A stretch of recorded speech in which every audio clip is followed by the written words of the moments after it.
많은 사람들이 이 시대를 향해 위기의 시대라고 이야기들을 합니다.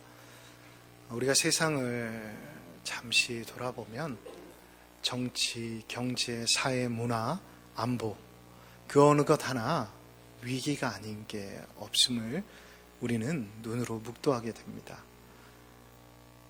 요즘 남북대화가 물꼬를 터서 안보는 그래도 좀 위기가 아닐까라는 생각을 할 수도 있는데, 동북아시아의 정세들을 보면 결코 안보 역시도 위기다라고 진단해 볼 수 있습니다. 여러분, 신앙생활은 어떠할까요? 오히려 교회보다도 세상이 교회를 향해 교회야말로 위기의 상태다라고 이야기를 합니다. 저출산으로 인해 교회 학교가 없는 교회가 절반을 넘어섰습니다. 뿐만 아닙니다. 교회 리더들이 세습과 정직하지 못함으로 인해 오늘 낯설교를 통해서 들으셨던 것처럼 하나님이 피고가 되고 세상이 재판관이 되어 교회를 향해 hir난하고 있는 게 이 세대의 교회의 모습입니다. 그뿐만 아닙니다. 성도들 개개인의 신앙생활 역시 10년 전만 해도 기도원과 또한 교회마다 하는 부흥집회가 있으면 서로 권면도 하고 쫓아다니면서 하나님의 은혜를 사모했던 시간들이 있었는데, 요즘은 그러한 모습이 보이지 않습니다. 그러다 보니 가정이, 교회가, 사회가 여기저기서 잡음이 들리기 시작하고 붕괴되고 있습니다. 자, 그렇다면 이러한 위기 시대 우리가 해야 할 일은 무엇일까요? 우리가 그리스도인이고 하나님을 믿는 사람이다 라고 말을 한다라고 한다면, 이 위기의 시대에 우리가 붙잡아야 할 것은 도대체 무엇일까요? 시대마다, 그리고 공동체마다 위기가 찾아올 때 누구나 불평은 할 수 있습니다. 염려하고 걱정하는 것 다 할 수 있습니다. 비판하는 것 못하는 사람이 어디 있겠습니까? 그러나 자신이 대안이 되겠다고, 자신이 그 문제를 해결하겠다라고 말하고 나서는 사람은 사회뿐만 아니라 교회 안에서도 찾아보기가 쉽지가 않습니다. 오늘 헌신 예배로 나오신 우리 이교구 성도님들, 여러분들은 어떠하십니까? 교회에 대해서, 세상에 대해 비판하고 또한 불만을 품고 계시지만, 그 아픔과 그 상처, 그 불만을 해결하기 위해 여러분들이 스스로 하나님의 전을 찾고, 또한 기도의 자리를 찾고, 또한 봉사의 자리, 섬김의 자리로 나아가고 계시는지 점검해 보시기 바랍니다. 여러분, 우리는 이 시대에 하나님께서 찾으시는 사람이 되어야 합니다. 그 찾으시는 사람이 되기 위해서 우리가 가져야 할 자세는 무엇일까요? 저는 오늘 본문에 기록되어 있는 한 사람을 통해 그 자질을 찾아보고자 합니다. 오늘 본문은 여러분들이 잘 알고 있는 사사 시대입니다. 이 본문의 배경은 제가 이 자리에서 한 3번 정도 설교를 한 적도 있습니다. 바로 왕이 없어 자신의 소견대로 행하던 시대였습니다. 특별히 본문은 7년여 동안 미디안으로부터 고통을 받고 있었던, 너무나도 힘들고 어려웠던 시기였습니다. 왜 이렇게 그들이 하나님의 인도하심과 보호하심을 받지 못하였을까요? 그것은 금방 허도에도 말씀드린 것처럼 자신이 대단한 것처럼, 자신이 왕인 것처럼 하나님의 마련해 주신 그 땅에서 살아가고 있었기 때문이었습니다. 그때 하나님께서는 전혀 이 위기를 벗어날 수 없겠다라고 많은 사람들이 판단하고 있을 그때에, 다시 말해 군사적인 위기, 경제적인 위기에 처해 있었던 그때에 하나님께서는 포도주 틀에서 밀단을 까고 있었던, 그리고 작은 시골 마을이라고 하는 오브라라는 촌 출신의 아버지가 또한 하나님이 아닌 바알신을 만들고 있었던 아들을 부르십니다. 그리고 그를 부르신 다음 이렇게 말씀하십니다. 큰 용사요. 여러분, 겁쟁이에, 그리고 좋은 집안의 출신이지 않았던 이 사람을 하나님께서 부르신 이유가 도대체 무엇이었을까요? 그 이유는 두 가지입니다. 첫 번째, 능력이 한이 없음이 사람에게 있는 게 아니라 하나님에게 있음을 겁쟁이인, 그리고 아무것도 가진 것이 없는 이 사람을 통해 보여주시고자 하심이었습니다. 그리고 두 번째로는 하나님은 사람은 외모를 보지만 하나님은 외모가 아닌 그 중심을 보시는 분이심을 말씀해 주시기 위함이었습니다. 자, 그렇다면 하나님께서는 어떠한 모습을 통해 이 기드온의 중심을 보셨을까요? 그것은 바로 오늘 본문에 기록되어 있는 한 모습이었습니다. 그 모습은 흔히들 순종이라고 하는 모습입니다. 여러분, 도대체 기드온이 어떻게 순종의 모습으로 하나님의 마음을 기쁘시게 하였을까요? 우리 25절, 26절의 말씀을 다 같이 합독하도록 하겠습니다.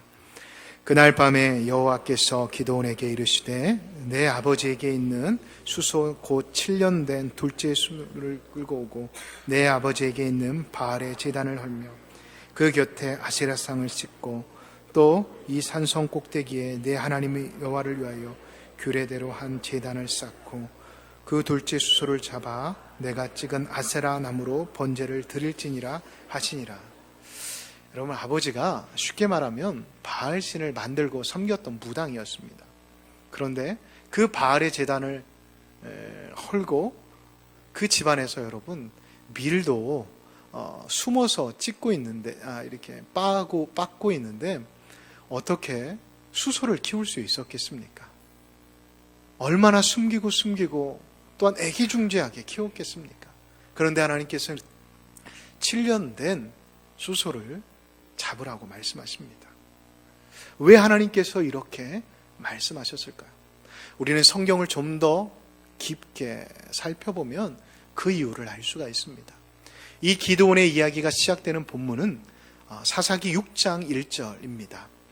1절은 이렇게 기록되어 있습니다. 이스라엘이 7년 동안 미디안 손에서 노략을 당하고 있더라 라고 기록이 되어 있습니다. 하나님께서는 7년 된 수소를 잡으라고 하시고 바알과 아세라상을 불쏘시개로 사용하라고 하신 이유는 이스라엘 백성들이 하나님 앞에서 하나님 없이 살았던 그 7년의 수치를 큰 용사 기드온을 통해 불태우시겠다라는 그 모습을 직접 이 기드온을 통해 보여주시고자 하셨기 때문이었습니다.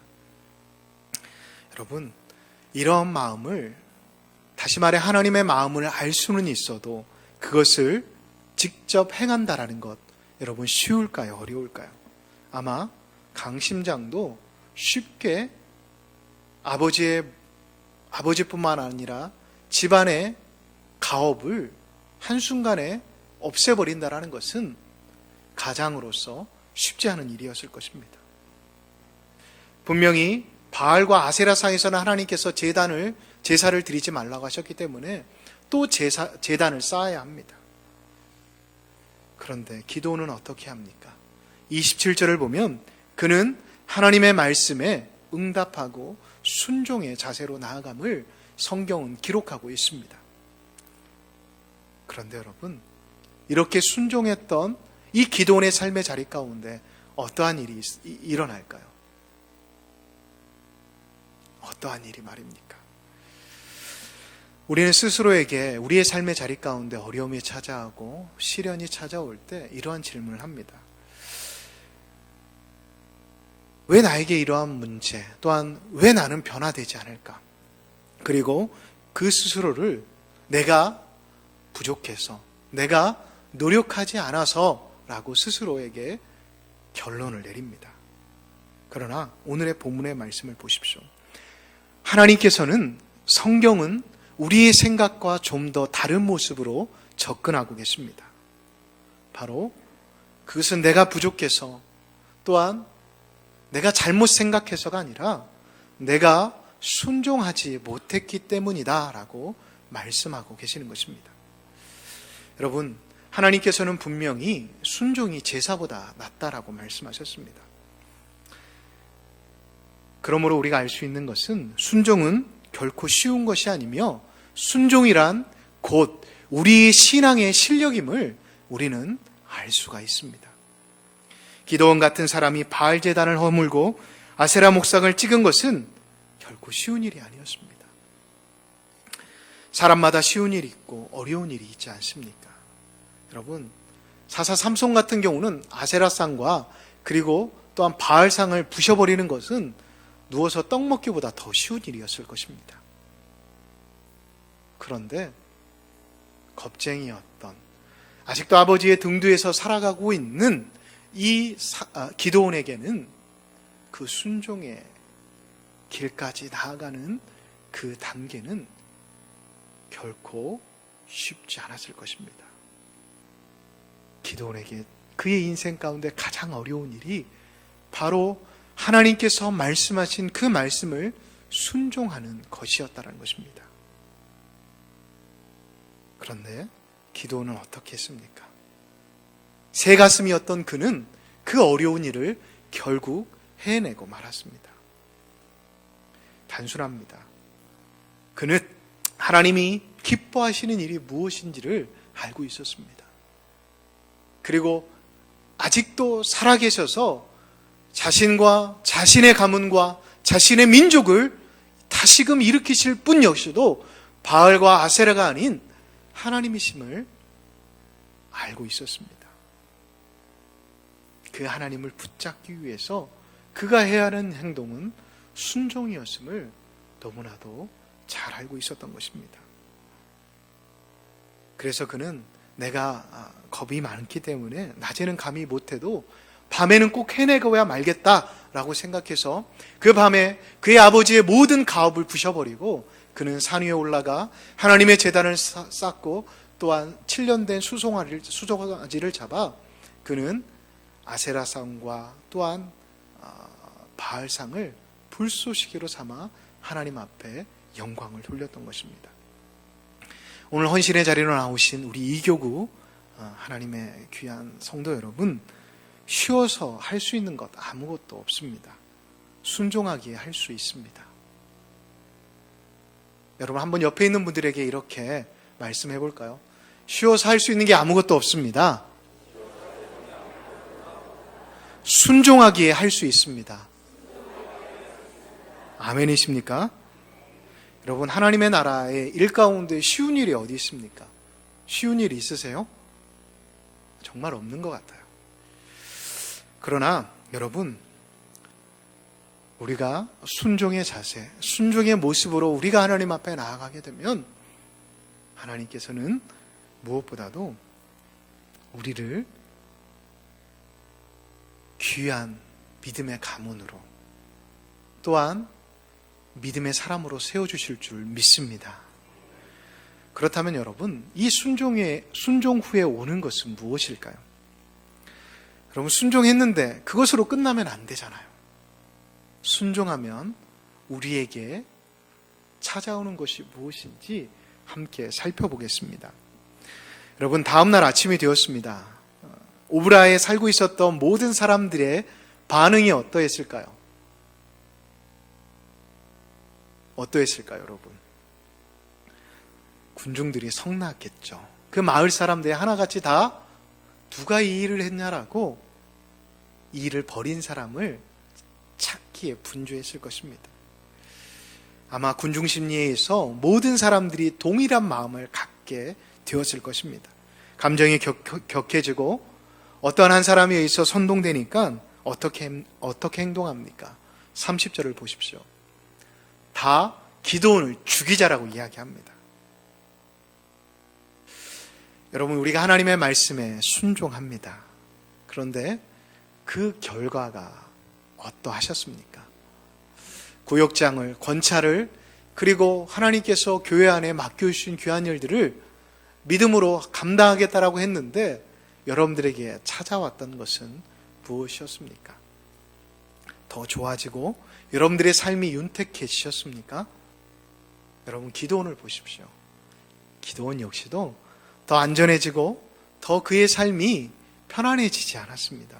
오히려 더 어려운 상황 가운데 이 겁쟁이가 더 새가슴이 되는 상황이 펼쳐지게 되었습니다.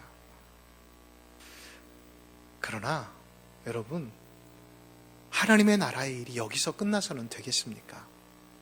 여러분, 우리는 여기에서 하나님의 말씀을 읽는 것을 그쳐서는 안 됩니다. 좀 더 하나님의 말씀이, 하나님의 나라가 어떻게 이루어지는지를 우리는 주목해 보아야 합니다. 이 기드온은 하나님의 말씀에 순종함으로 두 가지를 경험하게 되었습니다. 하나님의 보호와 하나님의 은혜가 무엇인지를 그는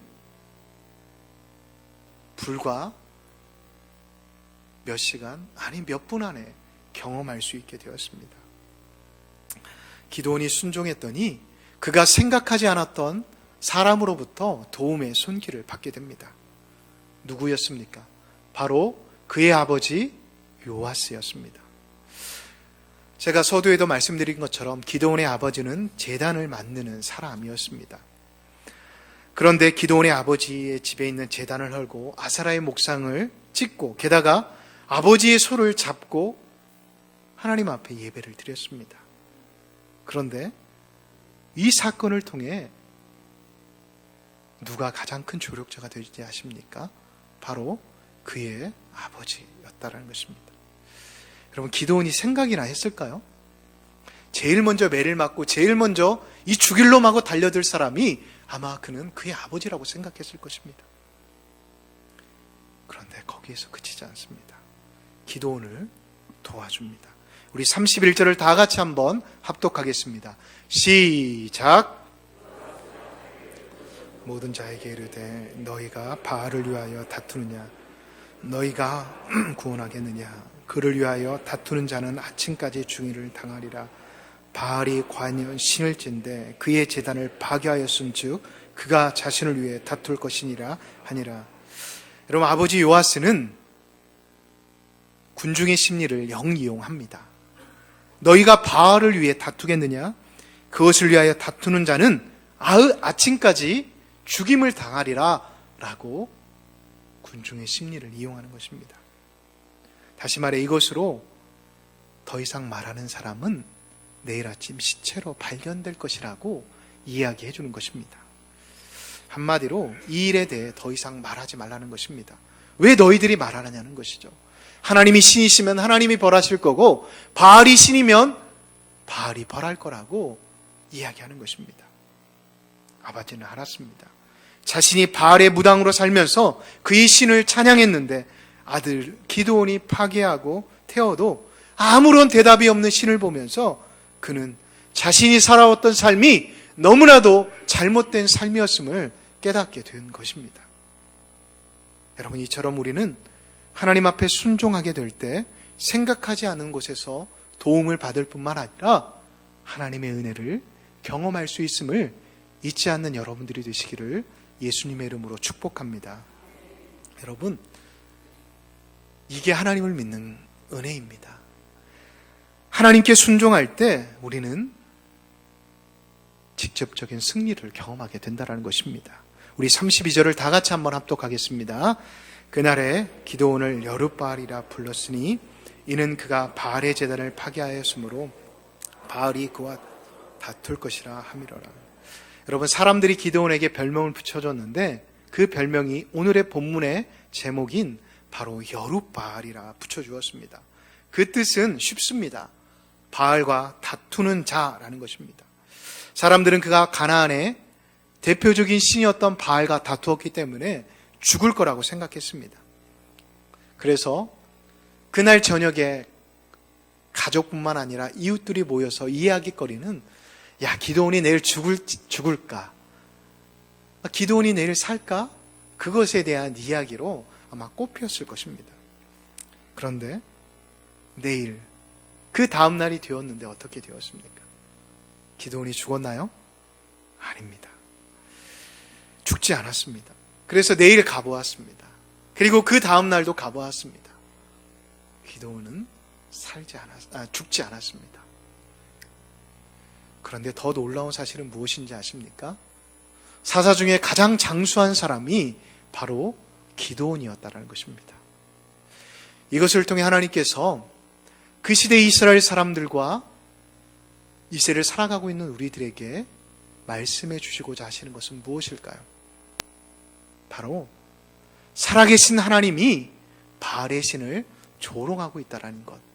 바알의 신은, 너희들이 깎아 만든 신은 잘못된 것임을 바로 말씀해 주시고 이 기도원을 통해 증명해 내고 계심을 성경은 우리에게 말씀하고 있다는 것입니다. 여러분, 순종하게 되면 이런 은혜를, 이러한 승리를 맛보게 됨을 잊지 않는 우리 모든 이교구 그리고 오후 예배에 참석하신 성도님들이 되시기를 간절히 소망합니다. 여러분, 그런데 문제는 하나님의 보호도 하나님의 승리도 맛보지 못한 사람들에게 나타나는 모습은 무엇이냐라는 것입니다. 그들은 스스로 안전지대를 만들어 놓고 더 이상 밖으로 나아가지 않는다라는 데 있습니다. 여러분, 한국 기독교를 돌아보면 제자도, 디사이플십에 대해서는 많이 가르치고 공부하였는데 사도성에 대해서는 잘 이야기하지 않았다라고 교회학자들은 이야기합니다. 제자가 훈련을 받는 훈련병이라고 한다면 사도는 주둔지를 떠나 현장에서 사역하는 사람들을 말합니다. 여러분, 예수님의 제자들을 보십시오. 예수님의 제자들이 진정한 사도들이 되기 전 그들이 모였던 곳은 다락방이었습니다. 왜 이곳에 있었냐 하면 기도로 그리고 말씀으로 훈련받는 곳이어도 그랬지만 그곳은 그들 스스로가 그들을 보호하는 곳이라고 생각했기 때문이었습니다.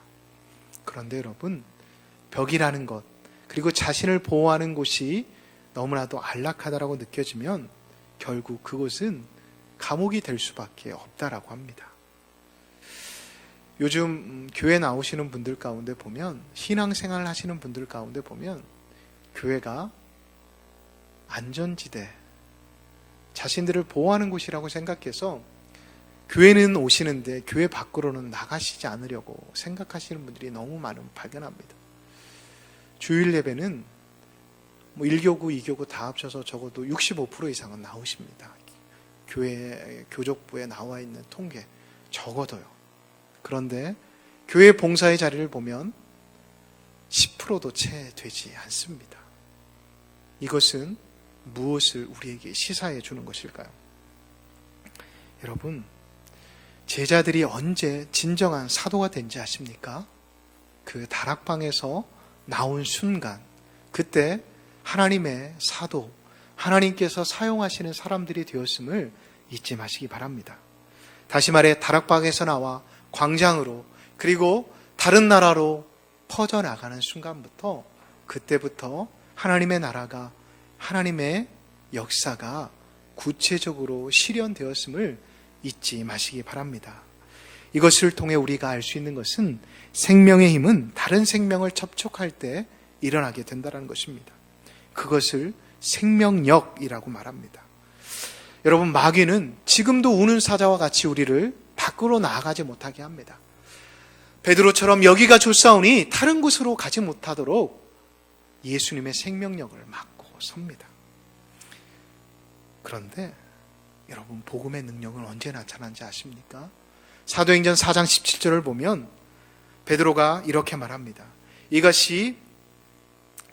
베드로가 아닌 사도행전 17장을 보면 이렇게 말합니다. 이것이 민간에 덮어지지 못하게 하여 그들을 위협하게 하여 이후에는 이 이름으로 그 모든 것도 행하지 못하게 하자라고 바로 그 시대의 지도자들이 이야기를 합니다.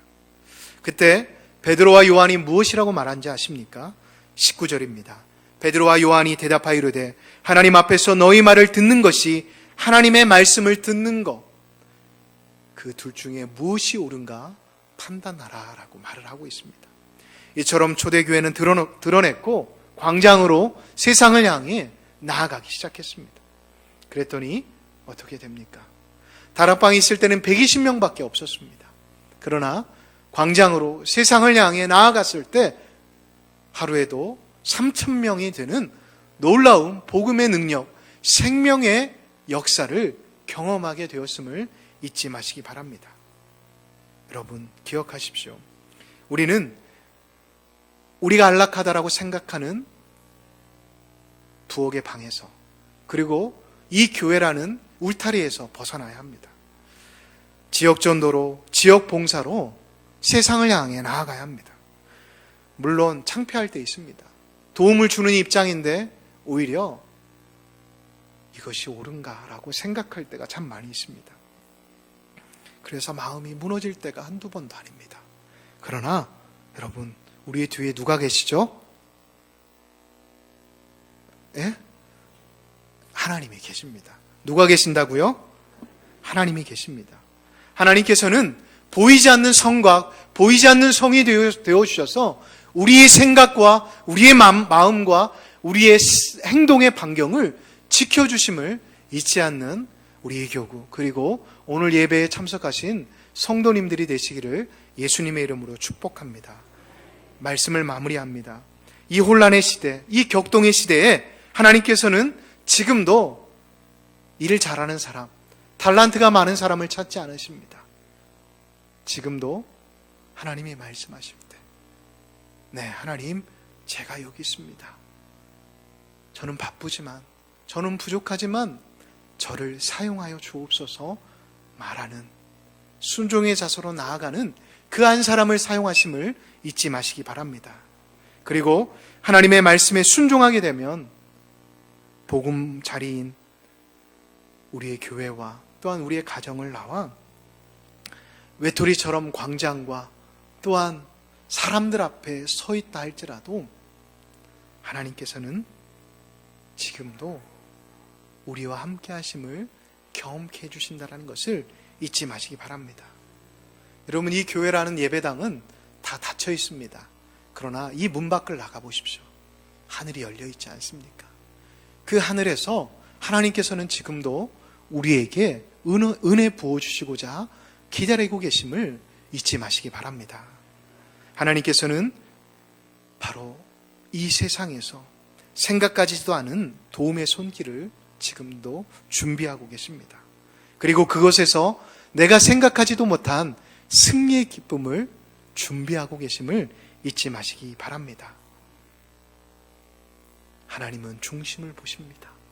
하나님은 지금도 말씀하시면 부족하지만 제가 하겠습니다 라고 하는 그 사람에게 복을 주시고 그 가문을 일으키신다라는 것을 잊지 않는 우리 오후예배에 참석하신 이교구, 그리고 오후예배에 참석하신 모든 성도님들이 되시기를 예수님의 이름으로 축복합니다.